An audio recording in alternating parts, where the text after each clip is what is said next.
Hello everyone, this is me Kapil सिक्का। स्वागत है आपका स्टडी की एजुकेशन प्लेटफॉर्म में। आज इस वीडियो में हम चर्चा करने जा रहे हैं कि क्यों बीसीसीआई को टैक्स के एम्बिट से बाहर रखा गया। आईपीएल के होने वाली किसी भी अर्निंग पे सरकार टैक्स नहीं वसूलती है, टैक्स नहीं वसूल सकती है। यहाँ पे बीसीसीआई को एग्जेम्प्ट किया हुआ है, पिछले लगभग 30 सालों से किसी भी तरह के टैक्सेशन प्रोसेस के बाहर रखा हुआ है। यहाँ पे जैसे कि आप देख रहे हैं कि कहा गया था IPL is not liable to pay taxes, it is a sport promotional perspective. और यहाँ पे ये जो रूल्स आए थे, ये आए थे आईटीएटी के इनकम टैक्स एपीलेट ट्रिब्यूनल ने फाइनली डिसाइड किया। इनकम टैक्स एपीलेट ट्रिब्यूनल का कंक्लूजन आया, एक केस है जिसका नाम है BCCI versus principal commissioner income tax.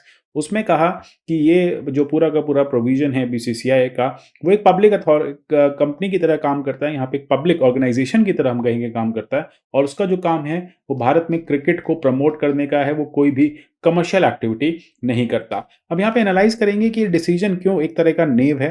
काफ़ी ज़्यादा अर्निंग जो है बीसीसीआई करती है आईपीएल के थ्रू, काफ़ी पैसा यहाँ पे कमाती है, तो सरकार का कितना ज़्यादा रेवेन्यू लॉस है। तो इस नाइब डिसीजन के चलते हम चर्चा करेंगे कि इस डिसीजन तक पहुंचे कैसे, और ट्रिब्यूनल ने किस तरह से इनकम टैक्स के इस ऑर्डर को साइडलाइन किया और ये कहा कि जो बीसीसीआई है वो एक चैरिटेबल एंटिटी है, वो रजिस्टर्ड है अकॉर्डिंग टू अ चैरिटी और एक ट्रस्ट की तरह काम करती है। वो जो भी पैसा कमाती है उस पर किसी भी तरह का टैक्स नहीं होगा। अब जैसे कि आपने देखा बीसीसीआई जब आईपीएल कराती है तो काफ़ी ज़्यादा पैसा आता है, जो मनी है उसको कमाया जाता है, लेकिन ये जो इनकम है इसका ऑब्जेक्ट है प्रमोटिंग क्रिकेट। ठीक है, तो ऑब्जेक्ट जो है वो प्रमोटिंग क्रिकेट है, इसलिए बीसीसीआई का जो रजिस्ट्रेशन है वो as a institution under section 12A, under section 12 of IT act क्या कहता है, वो क्या कहता है कि कोई भी ऐसी कंपनी या कोई भी ऐसा इंस्टीट्यूशन 12A में अगर रजिस्टर्ड है तो फिर वो कमर्शियल पर्पस के लिए काम नहीं कर रहा, वो एक तरह से एनजीओ है, वो एक तरह से नॉट फॉर प्रॉफिट पर्पस के लिए काम कर रहा है। तो सिमिलरली कहा गया कि जो बीसीसीआई का ओरिजिनल रजिस्ट्रेशन था, जो section 12A of income tax act 1961 में उसे दिया गया था, वो कंटिन्यू हो रहा है। और यहाँ पे बीसीसीआई जो है वो एक नॉट फॉर प्रॉफिट इंस्टीट्यूशन है। अगर वो नॉट फॉर प्रॉफिट इंस्टीट्यूशन है तो आईपीएल पे होने वाली किसी भी अर्निंग पे उसको टैक्स नहीं देना पड़ेगा। ये काफ़ी लंबे समय से अपील चल रही थी। ये अपील को पहले इनकम टैक्स डिपार्टमेंट ने रिजेक्ट कर दिया था, फिर बीसीसीआई जो है आईटीएटी पे गया और फाइनली एपीलेट ट्रिब्यूनल ने इस डिसीजन को दिया कि आईपीएल के केस में या बीसीसीआई के केस में कोई भी इनकम हो उस पर टैक्स नहीं वसूला जाएगा। तो जानेंगे exactly facts of the case क्या थे और किस तरह से यहाँ पे कोर्ट जो है या आईटीएटी जो है इस प्रोविजन पे या इस फाइनल डिसीजन पे आया। आप मुझे फॉलो कर सकते हैं टेलीग्राम पे, यहाँ से आपको पीडीएफ मिल जाएंगे। मुझे आप ट्विटर हैंडल पे भी फॉलो कर सकते हैं। देखिए, फैक्ट्स देखने की कोशिश करते हैं। बीसीसीआई है क्या? बीसीसीआई एक सोसाइटी की तरह रजिस्टर्ड है। ये रजिस्टर्ड है मद्रास में, और ये सोसाइटीज रजिस्ट्रेशन एक्ट ऑफ 1880 में इसको रजिस्टर किया गया था। Tamil Nadu society registration act of 1975 के अकॉर्डिंग ये वर्क करता है। अब 12 फरवरी 1996 को बीसीसीआई को एक सर्टिफिकेट मिला जिसको कहते हैं सर्टिफिकेट ऑफ रजिस्ट्रेशन। अब वो सर्टिफिकेट ऑफ रजिस्ट्रेशन पे लिखा हुआ है 12A ऑफ आईटी एक्ट के तहत बीसीसीआई जो है वो नॉट फॉर प्रॉफिट ऑर्गेनाइजेशन है, यानी बीसीसीआई जो भी अर्निंग करेगी उस पे कोई भी टैक्स नहीं देना पड़ेगा। बीसीसीआई की किसी भी इनकम पे टैक्स नहीं देना पड़ेगा। सब कुछ सही चल रहा था। 2006 में बीसीसीआई ने आईपीएल लॉन्च करने की बात की और कुछ मेमोरेंडम में चेंजेस किए। बीसीसीआई ने अपने मेमोरेंडम को अमेंड किया और ये कहा कि हम यहाँ पे आईपीएल ऑर्गेनाइज कराएंगे। अब इस चेंज होने से बीसीसीआई ने फिर से रजिस्ट्रेशन की बात कही। बीसीसीआई ने कहा कि हमें इसी रजिस्ट्रेशन में, यानी हमें नॉट फॉर प्रॉफिट रजिस्ट्रेशन में ही कंटिन्यू किया जाए।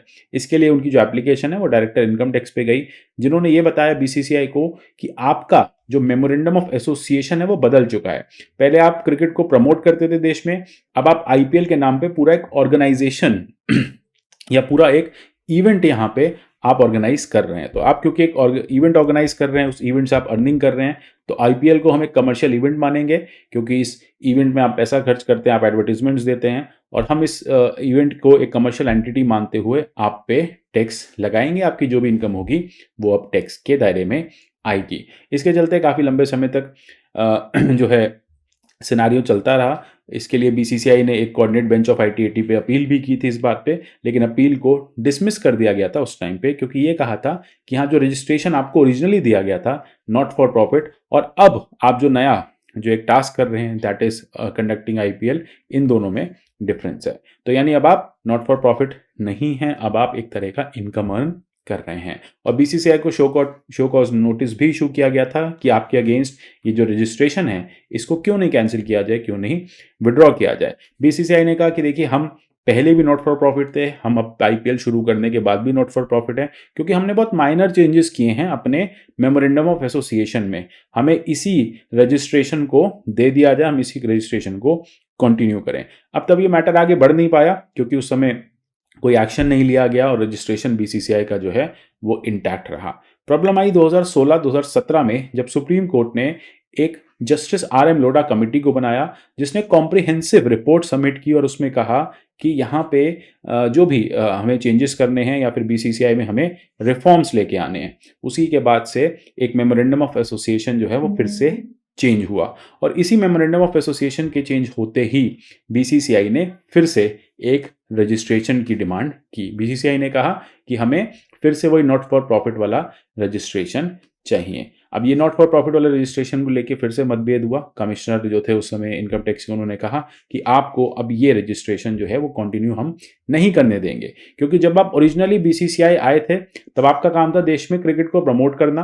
अब तो आप पूरे इवेंट के ऑर्गेनाइजर बन चुके हैं, आप कमर्शियल एक्टिविटीज कर रहे हैं, आप फ्रेंचाइजी फीस वसूल रहे हैं, तो आप एक पूरा कमर्शियल बिजनेस चला रहे हैं। तो जब आप कमर्शियल बिजनेस चलाएंगे तो हम आपको चैरिटेबल पर्पस के लिए कोई रजिस्ट्रेशन नहीं देंगे, यानी आप जो भी इनकम करेंगे आपको उस इनकम पे टैक्स देना पड़ेगा। एप्लीकेशन बीसीसीआई की रिजेक्ट कर दी थी कमिश्नर ने, फिर बीसीसीआई पहुंची ITAT, income tax appellate tribunal, उसने इस डिसीजन को फिर से सुना। देखिए, कभी भी अगर आपका कोई भी टैक्स का मैटर है, ठीक है, टैक्स के मैटर में कोई भी डिसीजन आता है इनकम टैक्स एजेंसी का, अथॉरिटी का, आपके कमिश्नर का, लोकल कमिश्नर का, तो आप उसको चैलेंज कर सकते हैं एपीलेट ट्रिब्यूनल में। इनकम टैक्स का अपना एपीलेट ट्रिब्यूनल होता है जो इस तरह के केसेस को सुनता है, या जो भी ग्रीवांसेस होते हैं किसी एक पर्टिकुलर डिसीजन को लेके, आप यहाँ पे प्रिंसिपल ऑफ नेचुरल जस्टिस के आधार पे जा सकते हैं। इसी के चलते बीसीसीआई गया। बीसीसीआई ने सेक्शन 215 का हवाला देते हुए कहा कि चैरिटेबल पर्पस है क्या।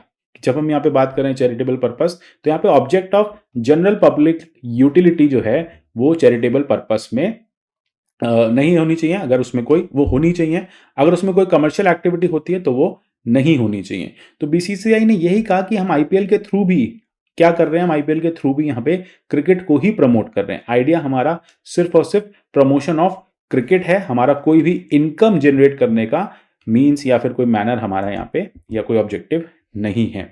इसी को देखते हुए आईटीएटी ने सेम रीजनिंग दी।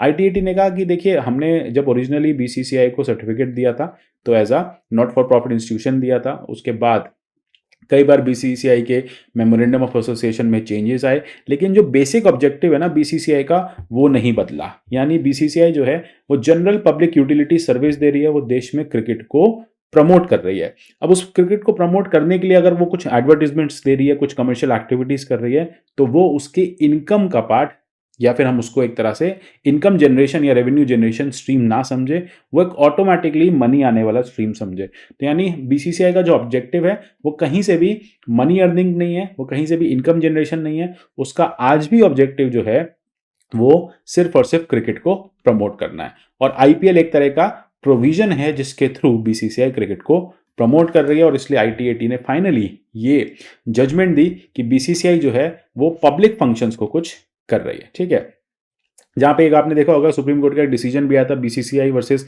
जी टेलीफिल्म्स, जहां पे रिआइटरेट किया गया था कि बीसीसीआई कुछ पब्लिक फंक्शंस कर रही है। तो यहाँ पे जो बीसीसीआई का मेन ऑब्जेक्टिव है वो promoting the game of cricket है रादर देन अर्निंग है। तो आईटीएटी ने क्या किया कि जो कमिश्नर का ऑर्डर था उसको होली अनसस्टेनेबल मिसकंसीव बता दिया, जहां पे अभी हाल ही में कमिश्नर इनकम टैक्स ने ये कहा कि बीसीसीआई जो है वो एक कमर्शियल एंटिटी है और जो भी वो इनकम करती है उस पर उसको टैक्स देना पड़ेगा। अब जब बीसीसीआई पहुंची आईटीएटी के पास तो नवंबर 2021 में ये फाइनली किया गया कि बीसीसीआई ने जो भी अर्निंग की है वो कहीं से भी ऑब्जेक्टिव उसका अर्निंग का नहीं था, उसका ऑब्जेक्टिव है प्रमोशन ऑफ पर्टिकुलर गेम या प्रमोशन ऑफ द क्रिकेट।